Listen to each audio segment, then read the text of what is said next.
কি বলবে এক গজ ফিতা নিয়ে আয়, ওর দৈর্ঘ্য প্রস্থ মাপ, সিমেন্ট বালু আন, আস্তর ময়দা দেই।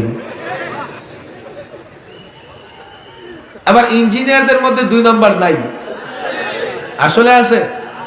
ওটারে কি যেন কয়, বাঁশ। বাঁশ রডের বদলায় দেয় বাঁশ, আছে না নাই? বাঁশ মার্কা ইঞ্জিনিয়ার নাই? আরে আছে না নাই?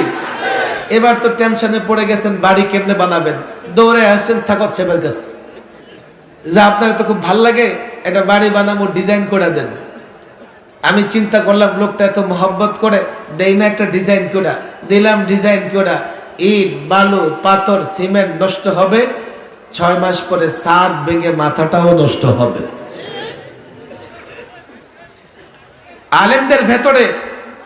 আলেমদের ভেতরে বিপদগামী সরকারি আলেম থাকবে না, আমি সেটা বলি না। তবে জামাতে উলামা সব আলেম কখনো হক থেকে বিচ্যুত হবে না। কেন জানেন? বনি ইসরাইল আল্লাহ তাবারক ওয়া তাআলা গ্রামে গ্রামে নবী পাঠিয়েছেন, নবুয়তের দরজা বন্ধ হয়ে গেছে, এখন নায়েবে নবী আসবে। যেই এলাকায় যে আলেম আছে ওই এলাকায় সে নায়েবে নবী, নবীদের উত্তরসূরি। কথা ঠিক না বেঠিক? যদি মনে করেন 2-4 জন আলেম এদিক সেদিক হয়ে গেছে, ছেড়ে দেন তাকে, তালাশ করে ভালো আলেমের অনুসরণ করেন। কিন্তু এখানেও কেউ কেউ প্রশ্ন করবে, হুজুর মৌলভী সাহেবরা এমন কেন হয়?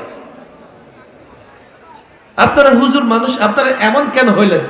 এমন কেন হয়েছে? 2-4টা মৌলভী এদিক সেদিক কেন হয়েছে জানতে চাও?